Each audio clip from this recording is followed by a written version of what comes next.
Welcome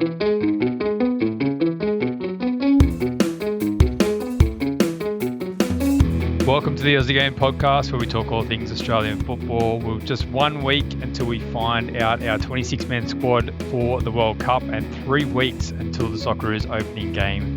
The tension is building for Australian football fans. In a week of never-ending headlines in Australian football, it was a New Zealand side who claimed the A-League Championship, with Auckland FC claiming the title in just their second season, and their coach Steve Corica entered the record books.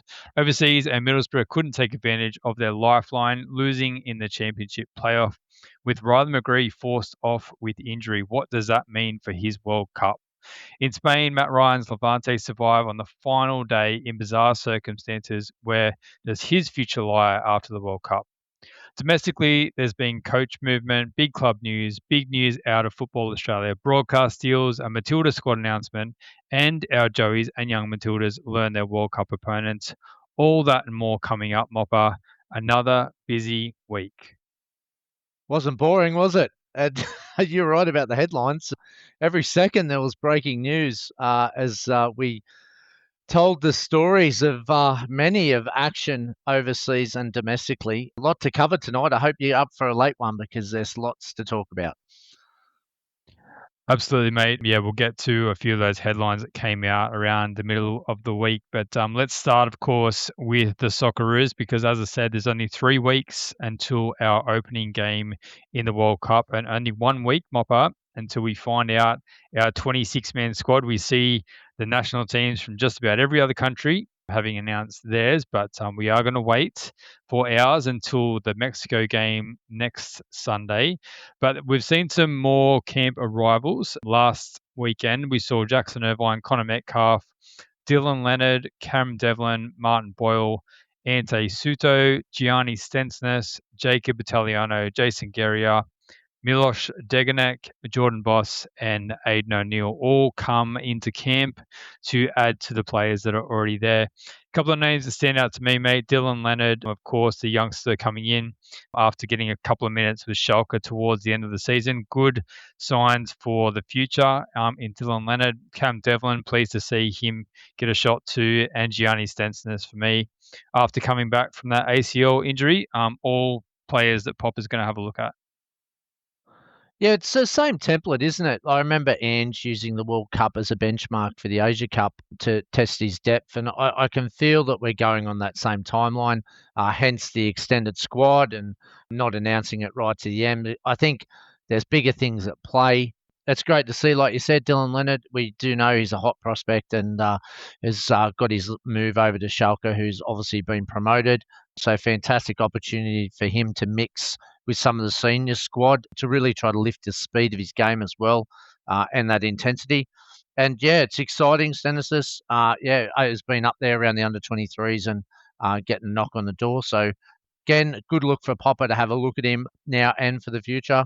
The rest of them pretty much speak for themselves, doesn't it? And yeah, there'll be tight selection decisions based on a few of these players, but most of them, like you said, Jackson Irvine, stalwarts for the side you would see and probably lead the Socceroos into action. No doubt we're going to see a few more names added in the early part of this upcoming week, as well as we look to that Mexico game. I wouldn't expect too many of them to feature in that Mexico game, but certainly Matty Ryan, who's just finished up his season overnight, and obviously the boys from Middlesbrough, Riley McGree, pending on his injury. I'd say he'll probably be brought into the squad just to be assessed in his time there as well, but the league's finishing up around the world. We're probably going to see some of that action. There's rumours that Lucas Harrington is going to be brought into the squad, so maybe that means Kai Truan as well. But it's really about time, even if they do have a handful of games left in their seasons, to start bringing them in to have a look at them. What about Riley McGree overnight? He, of course, played in that championship playoff final. Middlesbrough lost 1-0 to Hull, conceding late on in the game. But Riley McGree, one of the best for Middlesbrough out there, which is fantastic for the Socceroos. What is not fantastic, though, is that he did go off with an apparent hamstring injury. And the clock's ticking, mate, to make sure one of our blue chip players is prepared for the World Cup. Yeah, this has been a common occurrence, hasn't it? It's just not a one-off injury, this one. This has been a timeline of injuries and setbacks. I think for the first time when I looked at his face mentally, that he was very distraught because he knew what's around the corner. Didn't look good. Hopefully it's only minor, but we've seen McGree on and off throughout this year and last year struggle with injury. So let's hope the diagnosis is not too bad, and hopefully we can get an early answer, hopefully in the next 7 days. But it doesn't look good.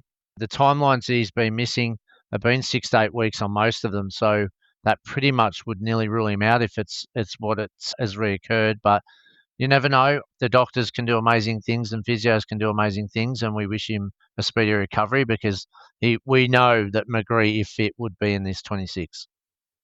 Oh, 100%. And he'd be almost one of our guaranteed starters as well. I believe the timeline for the squad would be that the squad needs to be into FIFA by the 1st of June. But then we do have the opportunity to make any changes due to injury between the 1st and the 6th. So whether he would get picked in that initial 26-man squad and then we'd have someone hanging around in Florida to potentially bring into the squad if he were to not get up for that first game of the World Cup. But we really don't have a player like him, unfortunately, and he's just so crucial, and we've seen the difference that he has made when he's come in and played for the Socceroos. So it'd be a huge miss for the Socceroos if he wasn't to be able to get up. And look, I think, either way you look at it, it's pretty risky bringing a player in with his hamstring injuries. And I agree with you, the look on his face, and it's a player that has had his injuries before. He knows his body, and yeah, that look on his face wasn't great as he went down late in the game for Borough. Yeah, look, I think the only advantage he might have is if Popper does take him, if he can get close to that 4-week window, is that it's an extended World Cup, and there is an extension of this World Cup with time frame. So it may give him the opportunity to carry him along if he can get right. We're still, like you said, 4 weeks out, so it still gives him time to recover and then maybe build into it. So it is a risk, but a player like that, like you said, blue chip player, a unique player in the Australian setup, it'd be worth the risk, and especially when you can take 26 in this squad. So obviously Riley McGree isn't going to be part of the Mexico game, but what do you think Popper's approach is going to be to this Mexico game? He's obviously got an extended squad over there, and there'll be players that he already knows are going to be in his 26-man squad. So do you think it's going to be a bit of a mix of some of those guaranteed players with some of the fringe players, or a few more of the fringe players to really test them out and see if they're up for making this 26-man squad? Because he's not going to have a lot of time to really think about it. It's going to be pretty much watch and see how they perform in this Mexico game, and then either you're in or you're out. It's a tough question, isn't it? It's very interesting, his philosophy on it. Good one to debate. I would personally think, which way would you head as a coach? We've had a good 12 months anyway to prep these players. So I think most of the players in his 26 have already gone through those motions. So I could only assume that it's going to be fringe players around that 20 to 40 mark in the ranking, that he's going to give time to, and probably rotate a few youngsters to give them a taste of a bit of international football. That's how I'd see it. I wouldn't think that this game is World Cup preparation. I think we've had long enough for a World Cup preparation as a side. So I would lean towards the fringe, to the younger players, probably paying a half each, maybe with a sprinkling of probably the ones that have finished earlier, like the players that have been in camp probably at the start, Harry Suter, vice versa, players like that. I wouldn't think you'd see much of Jackson Irvine or, like you said, Matt Ryan coming in the squad probably after this now. So I don't think those players would be used. They'll probably be used for the next one for the full World Cup prep. So probably leaning towards that middle range, fringe players to young, and the ones that have been brought in first.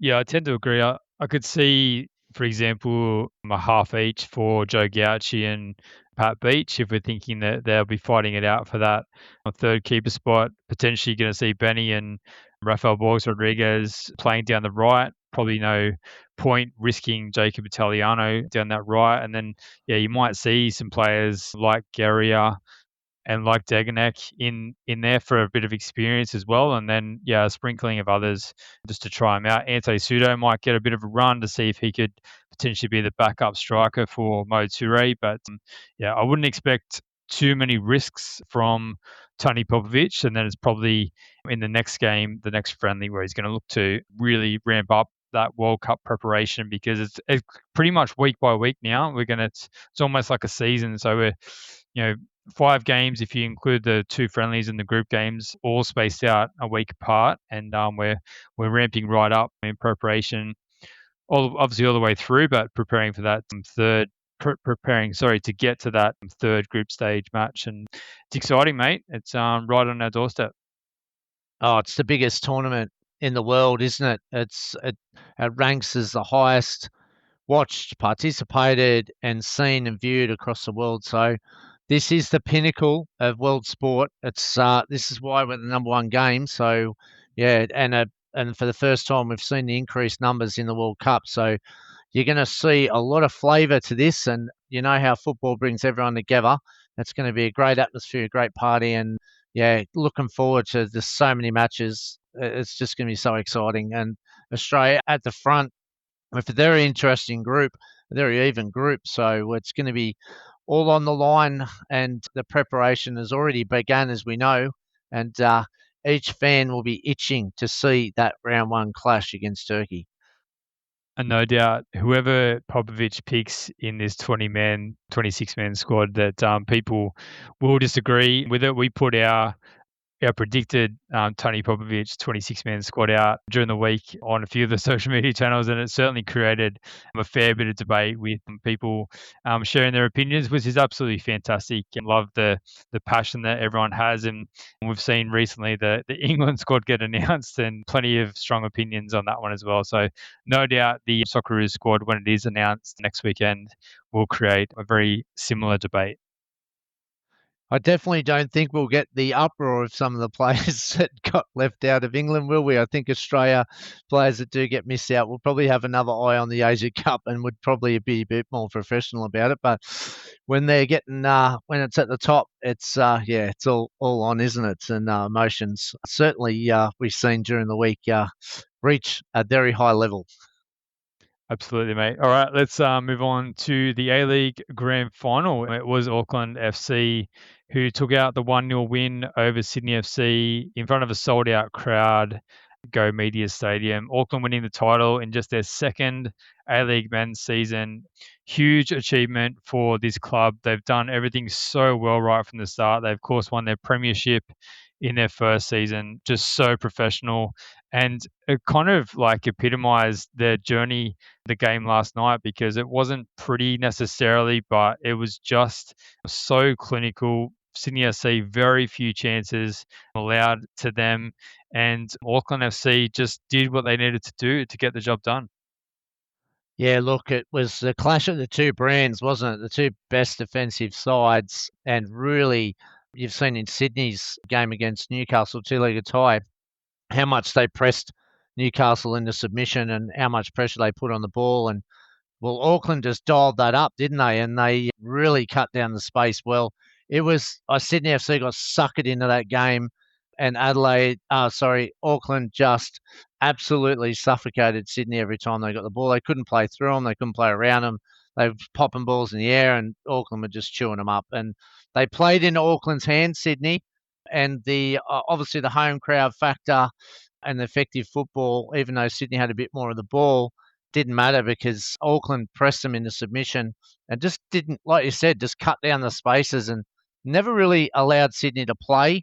I thought this grand final was won off the ball, and I think Auckland's shape and the way they like to suffocate teams over there was just played out. And credit to Auckland, they had ambitions when they first started. They'd done a lot of work prior to starting around building their club and having the big ambition. The ownership structure is fantastic, as we know. It's well supported. And if you look back to where this hometown of Auckland, where it first started out in the original A-League to where they are now under a different model ownership, it's just second to none, isn't it? And that's what the fans deserve. You can see football over there is well liked and well supported, and good for them. They won the league last year. Everyone thought they were that dominant they would have pushed on the grand final. But it was a bit like reverse last year, wasn't it? Auckland punished everyone in submission until they got to the finals, but they showed a much more effective football style in the finals rather than their league run in last year. But they've got one each now, and yeah, they showed their dominance and how very effective they are on and off the ball. Yeah, it wasn't easy for them through the finals. Of course, they were forced the penalties against Melbourne City in the elimination final, and then pretty dominant against Adelaide in the second leg of the semi-finals after the 1-1 in the first leg. So that was a bit more convincing, but this one was just very clinical. Probably the only chance that Sydney FC really had, well, Reece Ewley, one comes to mind, just didn't get enough power on his strike late in the game. And then Ryan Grant had a decent header from a ball from Joe Lolly that he flicked over the bar. But outside of that, Michael Vowd really didn't have a lot to do throughout the game. Sydney dominated possession, but Auckland pressed really well. Sydney tried to play through the press, tried to invite it, but got themselves into trouble a fair bit. That midfield battle was outstanding, I thought. Paul Okonegasla, Kamijo against Howieson and Pineacre in there. I thought that was really fascinating. Just an all-out battle that one was. And I thought Andy Harper made a good point kind of late in the game that Sydney FC kind of played into the hands of Auckland going into that kind of battle style. But he kind of pointed out, if you're going to go up against the best, you got to lift your game. And we know that Auckland are the best at getting into that battle and just grinding out results. And Sydney FC just couldn't get across the line. No, unfortunately, they couldn't for their fans and travelling fans and fans obviously back at home. But they did extremely well to get there, Sydney FC. They were in a bit of delusion leading in. They made the manager change. Kisnorbo did a fantastic job getting them here. Really, that semi-final two legs over Newcastle is probably the best they've ever played all year. But it was a different kettle of fish, wasn't it? Like you said, and they really struggled over there. And who wouldn't know Auckland at home in those conditions and playing their style of football that they're so well coached and drilled on. They were going to have to bring something different and pretty much couldn't find that missing link. And they're going to have to go away now and try to find those little one percenters and to try to put Auckland under pressure next year. And I'm sure they'll look for that because Kisnorbo's re-signed now, which I think is good for them. Well deserved for Kisnorbo. He's done a good job coming in. Seemed to brought a bit of continuity. As I said, that effort against Newcastle two-legged was, like I said, some of their best. So he'll get a whole pre-season now. But look, on the positive side, Auckland sold out stadium. We know what great atmosphere they provide. They've really tried a few different things on home games as well. And that first New Zealand championship has been broken now. They'll feel part of what the A-League's all about.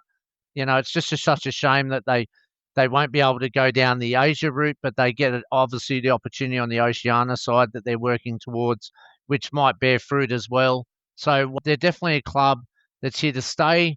They're still on the rise to be the consistent best. And yeah, a lot of A-League Australian clubs are and Wellington as well, got a lot of work to cut down the bridge that they've built because they are really leading the way in on and off the football sense.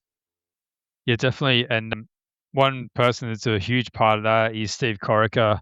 And last night he set a record for the third A-League Men's Championship as a coach. So fantastic for him. Obviously, his previous two were with Sydney FC, where he was a former player and won a championship with Sydney FC as a player as well. So I said before in the podcast that I don't think he's actually got the credit that he deserves for the job he's done over there in Auckland, because I think in the way that he was appointed as Auckland's coach, because at the time he was previously sacked by Sydney FC as he had a poor start to that season and brought into Auckland FC. And there was probably a few doubters over what he could do there. But the fact that he's brought 2 trophies there in 2 seasons, huge credit to him. And he's got to go down as one of the most successful coaches in the A-League competition. Well, look at the names he's up against. That he now leads. Kevin Muscat, 2 titles, now in China, won Chinese Super League over there a couple of times. Ernie Merrick, we know what a great job he did over here with 2 titles. Graham Arnold, 2 titles, World Cup coach. Ange Postecoglou, 2 titles. Europa Cup coach, winning coach, gone to the World Cup, and Steve Corica leads them all on 3. It it's absolutely high pedigree, isn't it? When you look at those 5 managers, they're the best of the best that we've ever produced. So he's leading that trio, and credit to him. And he done a lot of tutorage, didn't he, at Sydney FC, and bided his time and got his chance at Sydney FC to take the reins. And probably, like as I said, he's been with Sydney FC for so long over that time and been so successful on every level, playing, assistant coach and coaching. That was probably a good thing that he got away from that mantra to test himself in a different environment. And that's difficult to do when you've been with that club for so long. But again, last year, league title, this year, wins the cup, A-League Cup. So, I think Steve Corica would be interesting to see if he tests himself in the next few years again. But Auckland have got a very strong model and a big carrot of that Oceania. If they can get to that World Cup Club Challenge, that might be a carrot where he might be able to showcase himself. But Auckland, Bill Foley, and that's got a good one, haven't they? They've got one of the best, well, they have the best A-League coach in history. So, yeah, it'd be very interesting. And the plaudits, like you said, should rightly go out there because he's on top of a very prestigious group. I think Robbie Thompson said in commentary last night that he has been a part of all 21 seasons of the A-League, and I doubt that you'll find anyone else that can hold that record. Let's speak quickly about Cam Howieson, the goal scorer, scored the winning goal with a deflected strike in the second half. He won the Joe Marston Medal as well. Turns out that he's Auckland's first ever signing. He was playing semi-professional football when Auckland FC picked him up, but I think he really symbolises what Auckland FC have done. They've picked up not only New Zealand players, but a lot of local Auckland players. And I think that really helps in just building that community and building that sense around the club as well. And he just, I suppose, epitomised what they've done. It's almost like, from the beginning, someone like him is there, and then he pops up on the biggest stage and brings their biggest trophy so far. Yeah, credit to him too. Like, it was the endeavour of the run, not the finish or the shot, was it? It was just the endeavour to take a little bit of space, to take an opportunity, to take a moment. And it just caught Sydney a little bit flat-footed there. Sydney FC really paid the price for those couple of poor clearances, not only prior, but in just before that moment as well. And he just took that space and took an opportunity. And yeah, it was deflected, but it was the fact that he showed that endeavour that made the unique difference and put someone in under pressure to stick the boot out or, to deflect off. And you got to give him credit for that. And that's the story, isn't it? You're right about the symbolism. Like, what a story, and home ground lad in the semi pro league, which a lot of Australian players, we've seen that with the Hahn Cup, having a lot of semi-professional players go through and get picked up by A-League clubs. It's the dream, and that's the theatre of it. You've got every opportunity to go to that next level. So you're 100% right in regards to that. And look, Auckland, they've been pushing for a Ninja A-League side as well. They want to support local. They want to breed local. They're looking to get to the pinnacle, hence why they chased Oceania. They want to dream big, and they want to be part of it because obviously they know the route's blocked in Asia. So they're trying everything in their power to become the best possible club that they can be in their country. And I wouldn't be surprised if they wrap up the OFC Pro League whenever that competition finishes as well. So it might be 3 trophies in a couple of seasons for Auckland FC. And no doubt they'll go into next season as favourites for the next A-League campaign. So a bit of work for Wellington, their rivals in New Zealand, and all the other Australian clubs to try to keep pace with Auckland FC. So well done to Auckland FC, the 25-26 A-League champions. I was just going to reflect on what the final says about the A-League's future. First grand final hosted in New Zealand, record atmosphere, sold-out stadium, strong broadcast momentum for New Zealand after the league renewed its deal with Paramount on Channel 10, and big conversation started the competition finally rebuilding momentum after a few difficult years. And just the last one with Patrick Kisnorbo, as we stated, signed a 3-year deal. So that's a good move for Sydney FC. Yes, as Mopper just mentioned then, during the week it was announced by the APL, they've extended their broadcast deal with Paramount Plus for 3 more years, alongside Network 10, and also that both the men's and women's seasons will kick off on the 16th of October. So that's only 5 short months away. Oh, not long to wait. But probably I look, there's a lot of conversation during the week around, Paramount Plus, people not happy with the broadcaster, but plenty of other people would like to point out, and I probably agree with them, that it really depends on how many people were interested in the league at this point. And we know that as much as some of the conversation around Paramount Plus and Network 10 has been challenging, they have supported the game over the last 5 seasons, and that is going to be extended now for a further 3. Also saw a great stat today with the viewership that it's the best that it's been since it's been on Paramount Plus and Network 10. No doubt that since moving away from Fox Sports, that just getting onto some free-to-air coverage as well has really helped bring some awareness. But that's the point I want to get to in terms of the new deal, because one of the components that really baffles me is that it's only going to be one A-League men's match on free-to-air on Network 10 each week, with marquee games broadcast on Network 10's primary channel 10, which the latter part of that is good. I like to see the Melbourne derbies, Sydney derbies, all those kind of big occasions on the main channel, which is fantastic. But we have been getting used to the 5:30 and 7:30 kickoff on a Saturday being broadcast on free to air. And it just makes me think that if you're one of the lesser clubs in the league, or maybe one of the less supported, that maybe you're not going to be able to see your club very often if you're only on free to air one time a week for a game. So I think that's really a poor look from the APL from a fan's perspective. And I just would hope that there's some kind of commercial arrangement there that's really going to subsidise the clubs, because I really think the fans have missed out for those people who can't afford Paramount Plus. Yeah, it's definitely a good point. It's you're 100% right. Free to air TV, we need that extra eyes, because obviously not everyone can afford every subscription, because there's obviously a lot of Australians that are on multi channels here. Yeah, I think they've just missed the mark with that free to air, and hopefully they can renegotiate or change that in the future, because yeah, it's just not allowing that extra free to air option. And I think that's what's most disappointing about some of the other multi-broad channels that I'm really missing too. Some of the free to air stuff, and you have to fork out every subscription to just see that one extra game, especially with today's cost of living. So look, hopefully they can revisit that one, because you're right. It's the lesser clubs are going to be impacted. The bigger clubs, they'll obviously share most of the prime time. But again, yeah, you really want the opportunity. Imagine if you're away from home and you can't watch it. Like, it's just, you have to do the subscription. It just doesn't make sense. But obviously with these complex deals, that there's obviously reason behind it. But hopefully they can state why, so we can get some clarity.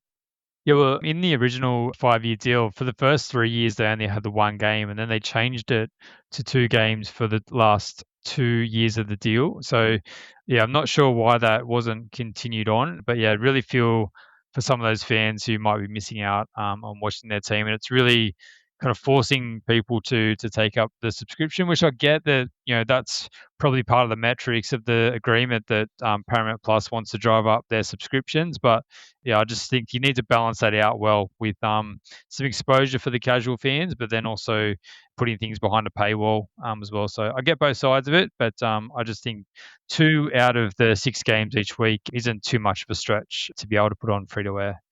Just quickly, Mopper, we saw during the week that Arthur Diles was not renewed as the Melbourne Victory head coach. And on the same day, it was announced that Heidelberg were ineligible to compete in the ACL2 competition, and that Melbourne Victory will take their place. So big day for Melbourne Victory. So a couple of questions for you. Do you think there was the right move to not to continue on with Arthur Diles at Melbourne Victory? Bit of an up and down season for him. Yeah, it's a tough decision, isn't it? Like, you got to go back to the beginning. He was the one that stepped in December 2024 as manager of Melbourne Victory, and that was following the departure of Patrick Kisnorbo. And then, like, we look back at that reflection and what change it did, and he led Victory to the grand final that year in 2025. So he obviously made an impact. 2005, 25, 26, as we move on to this season itself, he secured a top four. It was a bit all over the place, wasn't it? It was a bit erratic. I thought their recruitment, though, was a bit erratic too. At the start, we said that, you know, we're a bit confused around what strategy and what page they were on because of their very late signings late on going into the season. And it cost them, didn't it, early on with those couple of injuries they had? I think the inconsistency of Diles has probably played a part. It's a very strong decision, though, isn't it? We're considering they would have known that they would have been in Champions League, and yeah, you would be pretty disappointed if you were top four and made Champions League, and you're told you got to go. But there's obviously probably a little bit more to it. He's had 50 games, 20 wins, 17 losses, 13 draws at win percentage of 40%. So I guess Melbourne Victory aren't happy with that consistency, and they see Melbourne Victory should be challenging a little bit higher up because their season was very erratic. And tactically, I thought earlier on they got a lot of wrong decisions that impacted their football. But look, it's the A League too. You've got to understand the competition was very even this year. There was a lot of ups and downs. A lot of teams were knocking each other off. So it is probably slightly harsh, but obviously Victory have seen other clubs making statement signings, trying to progress. But there's only so many teams that can finish in so many positions. So yeah, obviously they're looking for a change of direction. But look, yeah, I'm a little bit on the harsh side, especially when they made Champions League. But I do understand the erraticness of what happened and unfolded this year. Yeah, speaking of the change, there's a few names being thrown out there in terms of potential replacements. Ante Milicic was the first one that came out, and then Alessandro Diamanti and Besart Berisha also thrown out as well. So that would be some interesting characters, particularly Berisha and Diamante. It would be their first full-time head coaching position and a big job to go into. Milicic would obviously come with a whole lot more experience, but it will be very interesting to see where Melbourne Victory go. But now they are in the ACL2 competition, I would expect that they would have an eye on going very deep in that competition, if not winning the whole thing for a club of that size. Oh, absolutely. They'll be hungry for this one. They've been given a gift, haven't they? Compared to, with Heidelberg, obviously, Australian football put Heidelberg forward, but Asian football knocked that back because of a semi pro competition. But yeah, they've been given a gift and they will want to make a statement. They're a big club. They want big things. But again, like I look at the clubs in the A League, like Newcastle are on the rise. We've seen that this year. We've seen, Melbourne City's not going to be too far off. Western Sydney's going to bounce back. Sydney FC seem to getting stronger. Auckland are on top of top winning the league. Like, yeah, just how much further can they push? But their squad would be easily good enough to compete at the top level. I was very disappointed in MacArthur's limp effort at the end after everything looked promising for them to go deep in the tournament.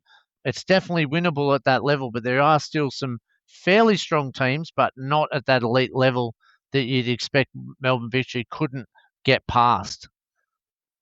Yeah, definitely agree with that. Just a word for Heidelberg as well. For me, reading through everything, it seems like they got a lot of mixed messages from Football Australia and then probably the AFC as well. But it seemed like there was a clause in a qualification for the ACL2 competition the whole time, which basically said that the runners up aren't included unless they finish in the top third, I think it Yeah. was, of the premier competition. So it seems like someone should have picked up on that really, really early on and not dragged Heidelberg along on this big journey to try and get themselves prepared and ready for this competition. So I'm not sure who exactly has dropped the ball there, but yeah, really feel for Heidelberg, everyone involved in their club, and of course their fans as well.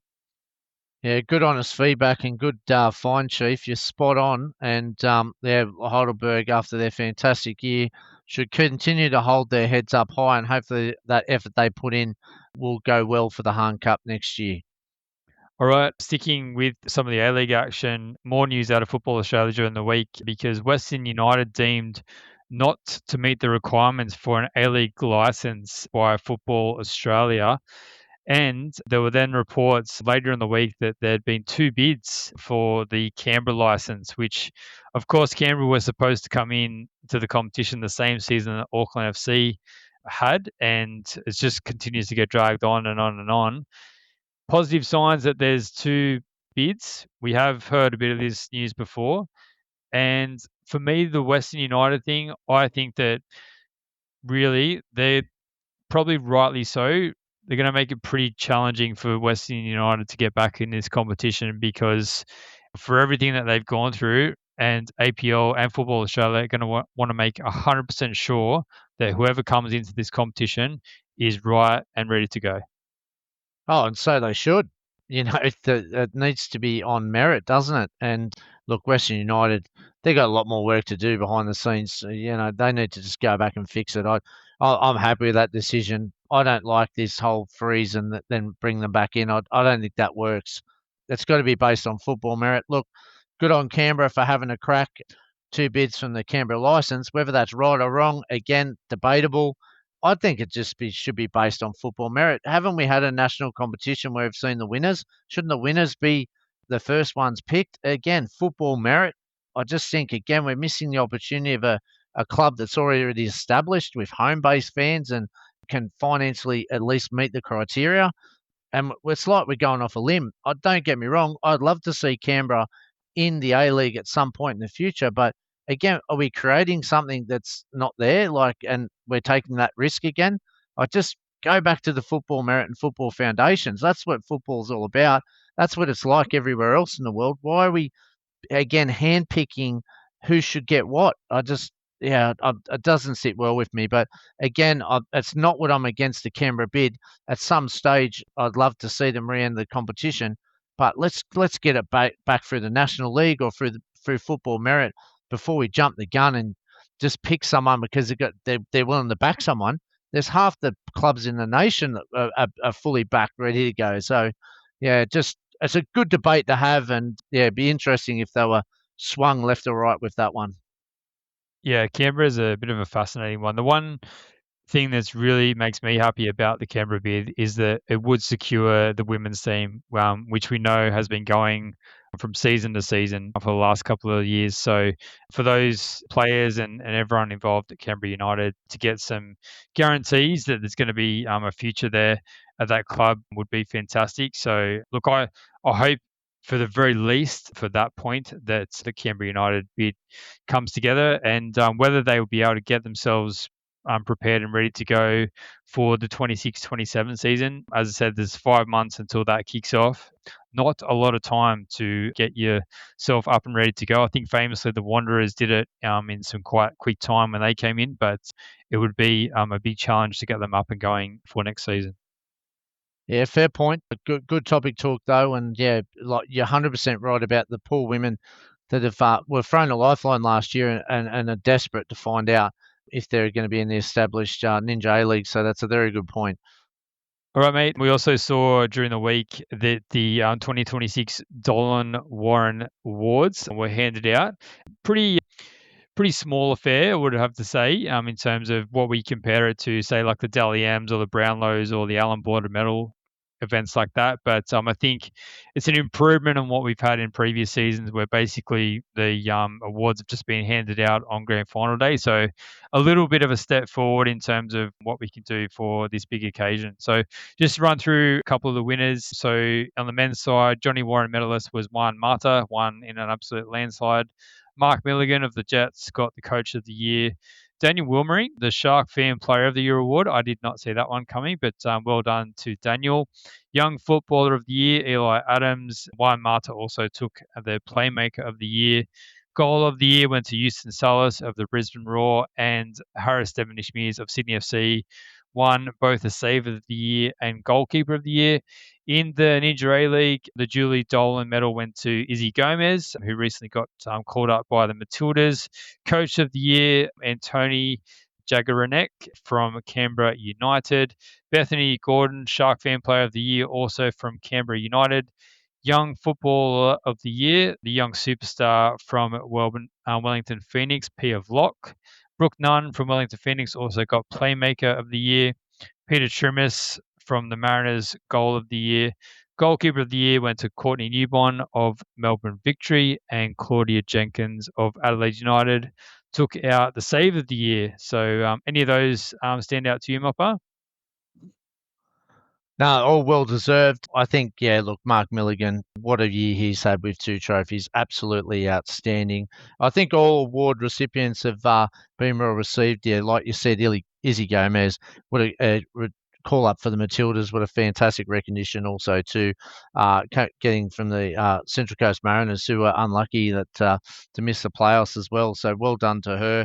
And well done to everybody for a great season. Yeah, the A League and the Ninja A-League was a fantastic year, great competition, and all players recognised. And wow, didn't Juan Mata? He smashed him, didn't he, in the voting, 36 to 21. He just absolutely won it in a cakewalk. And yeah, I'm going to have to look into a little bit more about this Shark Fan Award, Chief. Do you want to explain the discrete meaning behind it? No, I have no idea. I wasn't aware that it was a category, but I all I can think is that it was voted by the fans throughout the year. But yeah, Daniel Wilmering from the Newcastle Jets. I like him as a player, but I yeah, I'm Yeah. kind of baffled that he's up there and obviously taking out the award. As I said, well done to him, but just did not see that one coming. All right, I've got it here. I've just Googled it. Shark Fan played it as a prestigious fan voted award in the A League. Fan voted award in the A League. So there you go. It honours the standout male and female player who delivered the most exciting performances as chosen directly by the supporters. So there you go, Shark Fan. So well done for those votes. You've got 2 cracking players. Yep, well done. Good stuff. Love to hear the voice of the fans. So well done on those 2 award recipients. Let's go up to some big news, some more big news out of Football Australia during the week, announcing a $15.3 million loss for the financial year.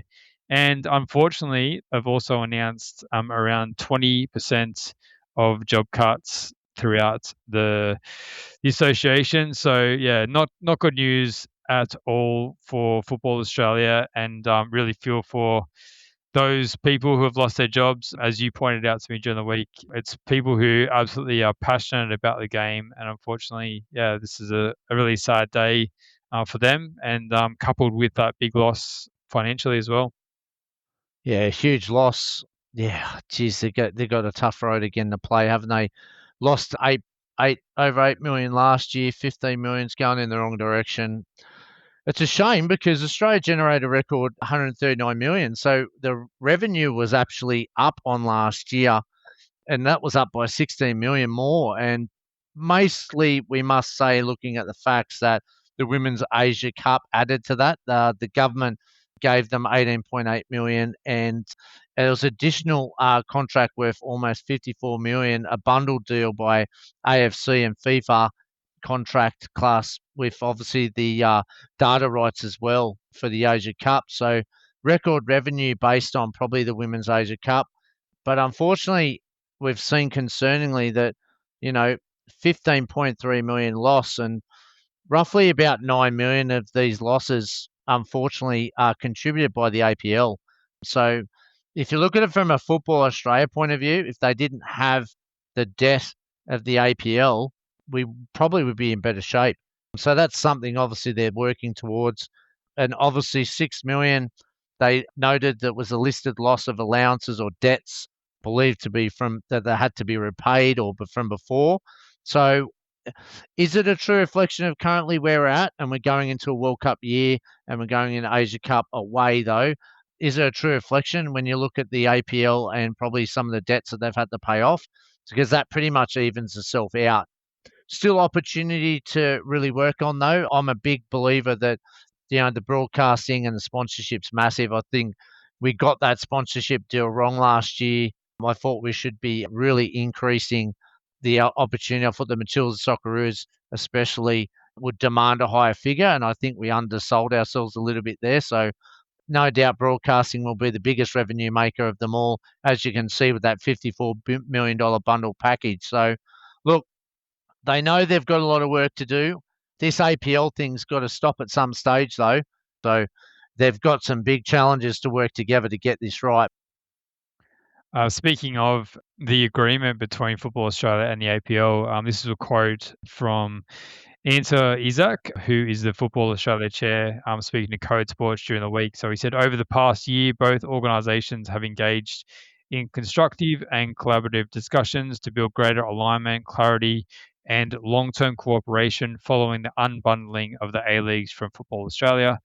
This will deliver stronger outcomes that will support continued growth, stability, and development of the A Leagues and Australian football more broadly. So I think it's a good point that, it seems that, as with a lot of things in Australian football, unfortunately, that we seem to be butting heads against each other and everyone's got their own agenda. Whereas, at least the words that Enter Isaac has spoken here say that both Football Australia and the APL are going to start working more collaboratively together for a better outcome for Football Australia as a whole. So let's hope that that comes about and that we can all start leveraging the assets that each other have to grow both Football Australia in terms of the national teams and the developments and the pathways, as well as the individual A League clubs as well and the APL as a whole. Yeah, and I think the key point is the negotiations for the next broadcast deal as they go along. We can really leverage off the record revenue that we are getting, so they can see the growth within the revenue. It's just about getting that cost structure right, so people don't lose their jobs, and obviously can continue to support and grow the game. So, look, some big decisions obviously they've had to make. I'm sure they would have been very fully aware of where those cost structures were costing them. So now it's up to them to try to continue to build on this revenue, especially in the World Cup year and then leading into Asia. So, football, if you look around the world, is record revenue that people are taking in with these broadcast deals and sponsorship. And I know that's still a little bit off, but really, I think the Socceroos and the Matildas in a very healthy state for our revenue gain. As you can see, they're bringing in some big money. So let's hope for a successful World Cup and this gets streamlined back in, and sooner we can get to that next step of stability when then we can look at reinvesting, but we'll never be able to reinvest if we're suffering losses. Yeah, well said, mate. All right, let's talk Matildas, as you just mentioned, because they announced their squad for the upcoming games against Mexico during the week. Those games, Saturday, 6th of June at McDonald Jones Stadium in Newcastle and Tuesday, 9th of June at Combank Stadium in Sydney. Not too many surprises from this 24-player squad. Some good signs though. Steph Catley is back from her injury. Izzy Gomez, our our Julie Dolan medalist, selected again. Letitia McKenna is rewarded for a strong season at Melbourne City. Ilona Melee, maiden call up for her as well, and Alana Murphy also returns into the squad now. So Joe Montemurro did say in one of his press conferences that this very much now is building up to next year's World Cup, which is exciting for the Matildas. Yeah, absolutely. And I'm a massive fan of Lana Murphy. So great to see her back. She was with FC San in the Bundesliga 2, moved over to England in the Women's Super League 2. I've got an eye on Alana Murphy for a couple of years now and think she'll be a big hit. Great to see her in the senior squad. And good to see Steph Catley back from injury. Played those last few minutes of Arsenal's last game. So looking forward to that. And as we said, Izzy Gomez, who got the Ninja A-League Player of the Year in the side as well, selected again. So fantastic to see it. It'll be a good hit out for the Matildas after a long season, obviously with the Asia Cup and obviously their campaign that they had with their clubs. And it'll be good to see everyone back together. And hopefully we can get some really good crowds. So we've seen some big crowds in Newcastle's A-League finals run. So hopefully they can get along and support the girls and back at Combank. So you'd expect good crowds to follow the Matildas as they always do. And good that those games are sandwiched in between some of the Socceroos games in preparation for the World Cup. So plenty of international football for everyone to enjoy over the next 3 to 4 weeks, which is really cool. All right, let's go overseas, mate. What a night in Spain for Matty Ryan. Mate, we've been following Levante's journey all year. And at one stage it did look dead and buried, didn't it? But Matt Ryan's side had a good couple of midweek games and put themselves in a position to survive after last week, but then they still had a little bit of work to do, but they ended up losing 2-1 on the final day to Real Betis, who's in the Champions League spot. So no disrespect to Real Betis. They've had a great season, but they survived relegation by finishing on the same points as Mallorca and Osasuna. But they had a better head-to-head record despite having a worse goal difference. What about that rule? And then 2-0 win they recorded over Mallorca last weekend turned out to be the cliche. It was the game that made them survive. And Ryan made 6 saves in this one, and we'll link up with the Socceroos in Florida after the celebrations of Levante. Oh, the great escape. It's great to see one of our Aussies made it through, my friend, because I'll tell you what, we didn't have much luck over Europe, did we? But Matty Ryan, and he played such a crucial part, hasn't he, in this season? And even Girona had the chance to jump above them, and they were lucky enough. They were 1-0 down. They did bounce back 1-1 at home, had a few chances to win and probably again climb the table, but lucky enough that ended in a draw as well. So all favours went for Levante on the final day, and they can now relax and have a off-season or World Cup season for some of their players before they reignite back in the La Liga next year. The big question is, though, Chief, where does Ryan stay or does he go? Yeah, well, just before I answer that one for you, I was tracking this game this morning and I was watching all the other results come in, and the app I was following it on had them relegated on goal difference. So I started to write my notes for the show tonight, saying, "Oh, what's happening on? What's Matty Ryan going to do? They're relegated. It's devastating." And then I see a post from Levante about mid-morning saying, "Yeah, we're up, we're surviving," all this kind of stuff, and I had to jump back into the apps and see what was going on.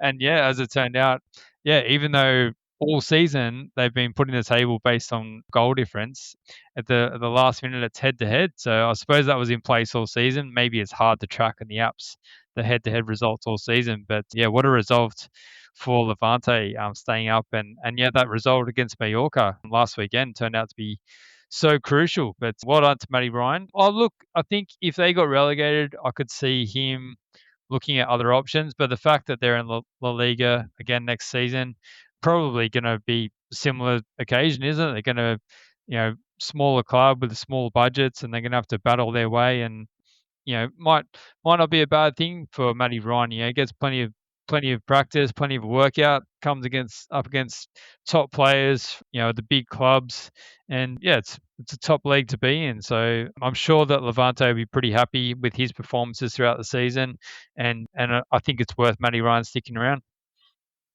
Yeah, absolutely. I agree on that one. And yeah, look, I hope they buy a couple of defenders next year, Chief, because I'll tell you what, some of that defending was atrocious throughout the year. But anyway, onward and upward, as they say. And well done to Matty Ryan as we hope he brings that form over to the Socceroos. Yeah, definitely, mate. All right. Unfortunately, it's not the best news for Emily Van Egmond. She misses a penalty in the shootout as her Leicester lose the WSL qualification final to Charlton, and they will now play in the WSL2 next season. So, some decisions for Emily Van Egmond to make in the off season. Don't know what her kind of level is at these days. And could she get another contract in the WSL? Would she go back to America where she's been there before? Would she come back to the A League? I don't know. Leicester had a shocker this year, only won twice on 9 points. They finished last. They're lucky that they even got a relegation. It's just the way the table's on. I don't know, at her age, it's a changing in the guard, isn't it, with the Matildas as well. I think she's probably goes find somewhere where she's probably the happiest, don't you think? She's 32 years of age, though. Still got a good couple of years left in her. She wants to stay over there. Look, League Two's pretty competitive over there now in England. They've really built good base up. So whether Leicester want to continue that path and rebuild, it's still going to be a good competition to build into a World Cup. That's the big question, isn't it? You wouldn't want to risk coming home now leading into the World Cup. So she's got to find herself somewhere or stay where she's going to at least be in that competitive level. That would be the big decision. So I don't think you'll see her come home leading into a World Cup. Oh, America's definitely an option. She's played there before, so yeah, that might be something that she considers and take the path of a few of her Matilda's teammates. Speaking of, we saw a first goal on debut for Annalise Rasmussen with Juventus last weekend. So nice little tap in at the far post, Mupper, but you got to be in the right spot for these ones. And she is actually taking on Winnie Heatley's Roma tonight in the Coppa Italia final. Not sure if she'll get much of a run. That was her debut last weekend, but Winnie Heatley will definitely be in that mix. But Rasmussen might get a couple of minutes off the bench. Yeah, look, she's had to bide her time, hasn't she? And yeah, she was an absolute gun. Central Coast Mariners missed her, but she was scoring goals for fun back here at a higher level now and reaping the rewards and taking on Roma, who won the title a couple of weeks ago. This will be a big one. Yeah, Juventus was right up there in the title chase, but Roma dominated pretty much all year.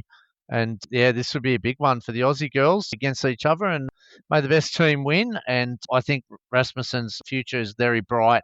And she's at a great club to continue to build. And Winnie Heatley had her first year with Roma with a league title and could come up with a double. So yeah, they're exciting for both girls, and they're young ladies that they are, and have got a very bright future over there in Serie A. All right, let's go to Sweden. We saw 64 minutes for Amy Sayer and 26 for Courtney Nevin in Malmo's 2-2 draw with AIK. And then we also saw 90 minutes and an assist for Remy Simpson as her Rosengard win 3-0. Some big news out of the US with Colorado through to the semi-finals with a 2-0 win over San Jose in the US Open Cup. We, of course, saw Pat Yazbek's Nashville take out that tournament last season. We saw another 90 minutes for Lucas Harrington in that game. He then backed up with another 90 this morning, but unfortunately his Colorado lost 2-1 to Dallas. And if you believe the reports, he'll be linking up with the Socceroos after this match this morning. Some more MLS today. DC United concede 2 goals in stoppage time to draw 4-4 with Kai Rolls playing 90 minutes in that one and 85 minutes for Kai Truan as New York City lose 2-1 to Nashville. And then just rounding out the MLS, we saw a couple of minutes off the bench for Archie Goodwin in Charlotte's 1-0 win over New England. The MLS has got one more morning to go, and that's tonight. And then obviously they will break and not reconvene till the 17th of July with that obviously World Cup that they co-host. Overnight, Kevin Muscat's Shanghai Port drew 1-1 with their fourth draw in 5 games. They just can't get it together this year. They did, however, hand John Aloisi's Chengdu their first loss of the season, though midweek, winning 1-0. So yeah, the big guns from last year still trying to prove a point that they're still around. And John Aloisi suffers his first defeat, but, you know, has got off to an absolute cracking start. So that won't impact. Chengdu then also lost overnight, going down 2-0 to second place Dalan Yingbo in the top of the title clash. So you'll have to start to rebound because he won't know what his feelings like after such a strong start. We also seen the other Aussie coach midweek, Ross Aloisi Zhejiang, overcome conceding in the first minute, but recorded a 4-1 win in a comeback, which has them 7th on the ladder. I don't think John Aloisi needs to worry too much at this early stage. I think the runs are on the board, but just goes to show anyone can be beaten. He's still got a 10-point gap at the top of the table, so I think he'll be sleeping easy just for the moment. I think he'll be okay. Staying in Asia, we unfortunately saw the Melbourne City women knocked out in the Asian Champions League semi-finals. We were hoping that they might be able to redeem themselves from losing that final last season, but yeah, knocked out in the semis. But look, overall, a very positive season, of course, winning the Premiership and Championship double in the A-League women's competition. Yeah, knocked out by a Japan side. Geez, they are absolutely dominating on all age groups and all leagues, aren't they? So, but look, probably not unfortunate, but the timing was just probably a bit off, wasn't it? They had to straight away fly out after the title and play midweek, but the competition over there is getting harder, and Melbourne City unfortunately succumbed to the Japanese side. So we've seen the Joeys play the semi-final of the Asia Cup getting knocked out 2-0 to China. But during the week, obviously, we've seen the World Cup draw, and it's a pretty challenging one. We've got Argentina. We've played that foe before in the World Cup of the under-20s, and a very prestigious junior setup. Australia, obviously, Uganda is the African qualifier, and Denmark is the European qualifier. So that'll be Group C in the FIFA Under-17 World Cup Qatar 2026. Obviously, Argentina, we'd think, would be the team to beat. What do you think about the other opponents, so in Uganda and Denmark? It's hard to say, isn't it? Not knowing exactly what their underage levels are like. If you can only go off the kind of seniors, I suppose, to a point, but the Denmark team will obviously be pretty strong. Uganda might be a bit of a wild card. You know, some of those African teams can be sometimes. You don't really know where they're at with their different age groups, but Argentina is definitely the one that's going to be the most challenging. And look, let's hope that these boys, you know, put in a fantastic performance. We saw that how much the under-20s, even though they were kind of outplayed at certain moments, they were certainly in games a lot of the time. And it's just those key moments, I suppose, that we saw in the under-20 World Cup where there's lapses of concentration or not taking our chances that really cost us. So if these boys can put it all together, let's hope that they can have a really great tournament. Absolutely, and yeah, we'll be able to draw on probably a few more players from that Asia Cup one that couldn't play in the Asian Cup as well. A certain Sydney FC playing a few overseas.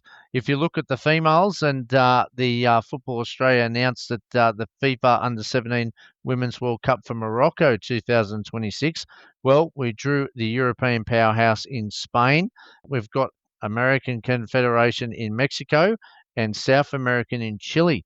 Very interesting in the women's game where these countries measure up, and very interesting group for Australian Group F. What do you think about your opponents in that one? Well, Spain obviously going to be very tough. We know how good they are at the full national team level. I think Chile's, I think some of these South American nations, they haven't been as good as some of the men's teams in, full national teams, but I think you're starting to seeing some of the emergence of some of these other South American countries. So I'd say a country like Chile is probably building, and Mexico I think will be fairly strong as well. So look, given the way that the under-17s went at the Asian Cup, I think it'll be a big challenge for this group heading into Morocco 2026. But let's hope again that they can have a strong performance and can give themselves every chance to do well in this tournament.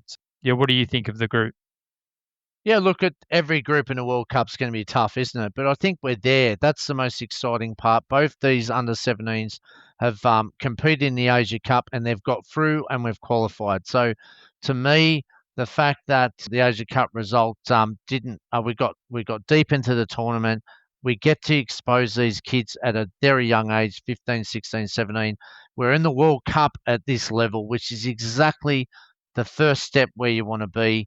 It's only going to help the development of these kids, and it'll open up, like I said, a lot of opportunities around the girls and the boys that weren't able to make that Asia Cup squad. So, and it gives you a little bit more time to look at what else we've got. And it shows that our nation is at these World Cups and competing. So we talked a lot about these allegiances and vice versa, how they don't hit seniors. At least we're at these big tournaments where we can try to unearth some gems and try to get some allegiances set in from the start.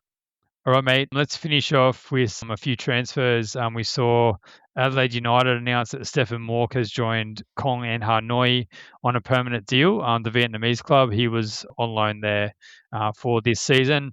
So big ins and outs at Melbourne City. Quinn McNichol, latest coming in from Brisbane Roar.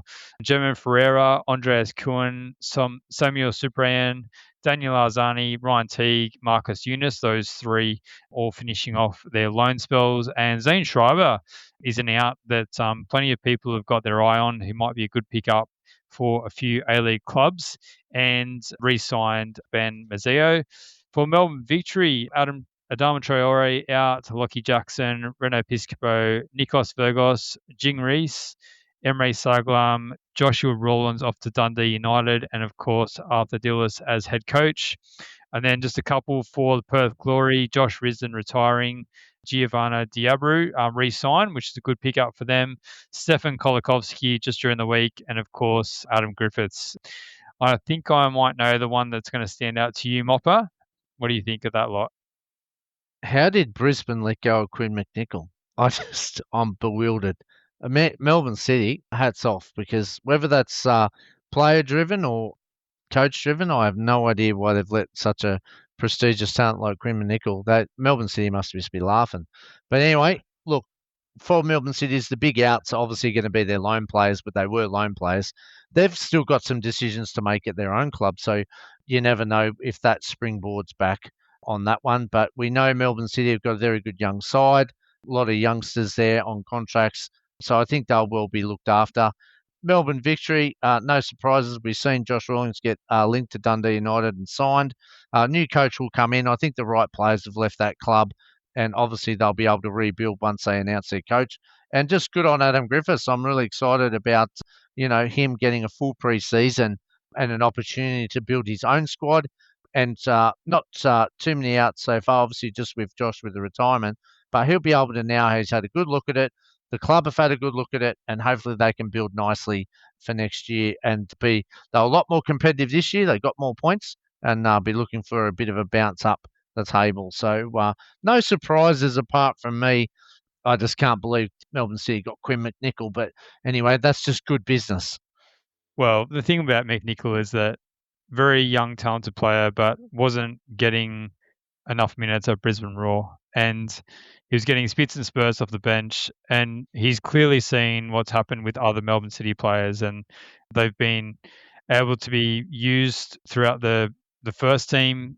We saw the game against RP Leichhardt where they rolled out the youngsters in the Australia Cup as well. So he knows he's going to be given an opportunity. And I think he's just going to absolutely thrive there. When you look at some of the players that have left and, particularly even those loan players and someone like an Andreas Kuhn, and he probably just put straight into that pocket of space in that 10 role, or maybe even a bit deeper. But such a talented player, and I think he's absolutely going to thrive at Melbourne City.